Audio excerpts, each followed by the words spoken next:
I was approached by Thomson Reuters to write about money laundering, which I've written about before and know a lot about. So I agreed and ended up writing. The example I used was a case called the Magnitsky case, which is still ongoing, which was money that was stolen from the Russian government and then laundered. And in that story, five people died. One was beaten to death in police custody, two fell off. Two died of heart attacks 800 kilometers from home and were found in a field with no shoes on. One fell off a balcony, and one dropped down dead outside his house in Weybridge. So it was a serious amount of money in a serious case. I wrote it in such a way that I said, this is how money laundering actually happens and who actually does it. Because I think the problem is when people think about, when you mostly read about money laundering, you get the Hollywood version, which is it's international criminals who've stolen money and driven fast cars and shot people, launder the money. No, they don't know how to launder money. They know how to shoot people and rob banks. They have no idea how to launder money. The people who launder money are people who earn large salaries, work in banks and investment companies. They're lawyers, they're accountants, wear smart suits, go to the Rotary Club. They're upstanding members of the community. They launder money. And what I did is I basically said, I followed it very carefully and I named all the people. I said, this person in this bank who is now working there, and this is her telephone number, she laundered the money. And I felt I could do this because I had about 180 pages of the internal documents of one of the main banks, the main bank that laundered the money. As part of the process of getting it right, you have to send that section of the article to the bank involved, which we did. And then the sky fell in. And I was literally phoned in the middle of the night by a friendly voice in Thomson Reuters saying, well, they spiked it. And the head legal counsel for the whole of Thomson Reuters called me at home. Think about how many hundreds, probably thousands of articles get written in a week or a day. How did my article, which was commissioned through Australia, and the super editor was in London, arrive on the desk of someone who earns more in a phone call than I do in a year? How did my article even get there? Well, the answer was that there's an interconnection at the board level between this bank and Thomson Reuters. I mean, you only have to look at the fact that HSBC did launder hundreds of billions. No one disagrees with this, but they couldn't face a criminal prosecution. The US Department of Justice was ready to. The UK government lobbied. I mean, the letters are now in public domain. They lobbied the Americans saying, please, you must not press a criminal prosecution, because if you do, they'll lose their banking license, and that will be the end of the bank, and it will bring down the financial system. So they didn't. They gave them what's called a deferred prosecution agreement, which says, and I love this, HSBC recognized that money was laundered through the bank, but HSBC didn't launder it.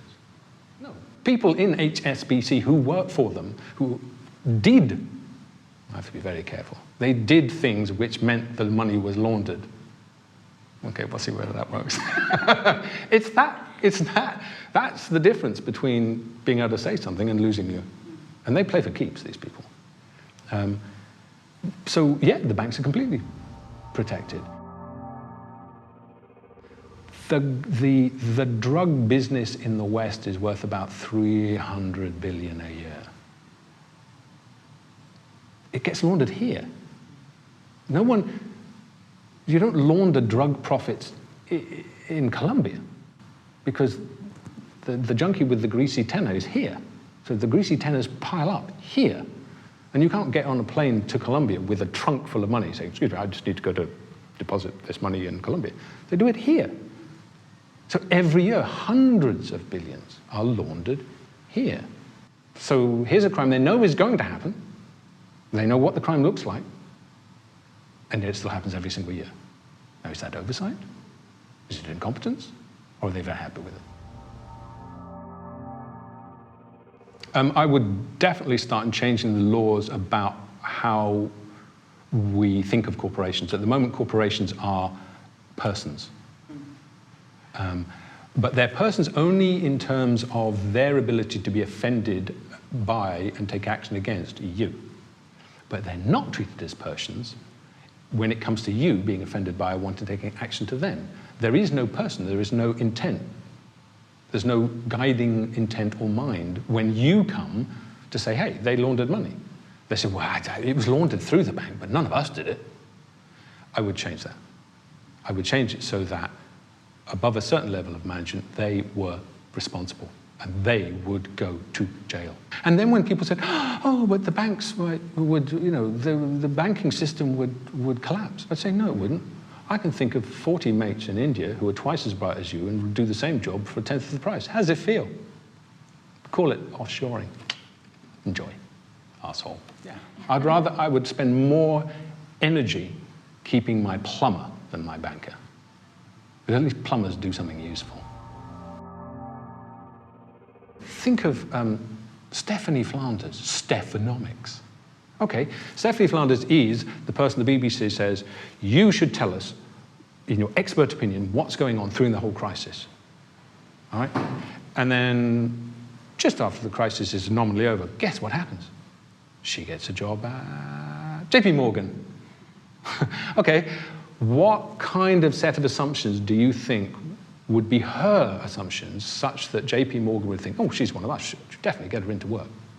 Now, I'm not saying she lied. Heaven forfend I should say such a thing. I think that she absolutely shares the assumptions of the financial class. And because she sees the world through exactly the same lens that they do, how easy it is for her to see that they're doing anything wrong.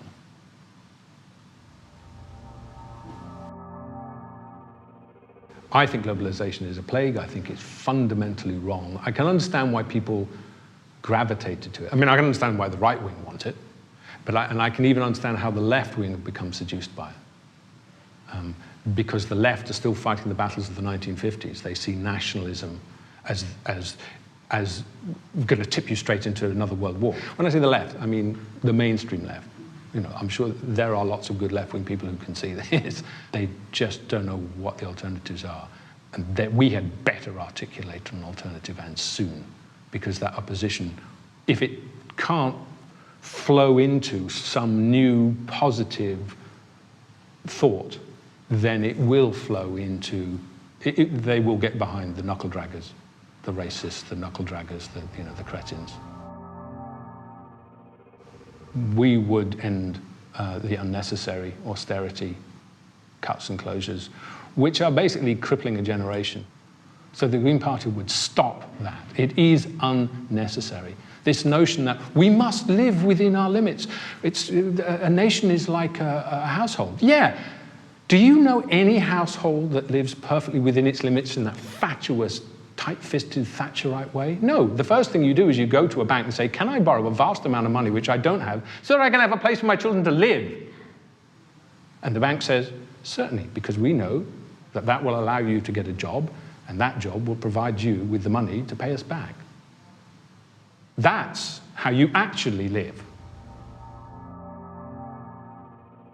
Austerity is a way for the Tories and the global, those who believe in globalization to achieve through some kind of technical we're experts argument what they were never able to achieve through the ballot box. They couldn't get people to vote for it, so they then said, there's been a crisis, the sky is falling in, we just have to do this, we're so sorry, but it's necessary. It's not necessary, they're not sorry. And the Green Party would stop it tomorrow. And the sky wouldn't fall in.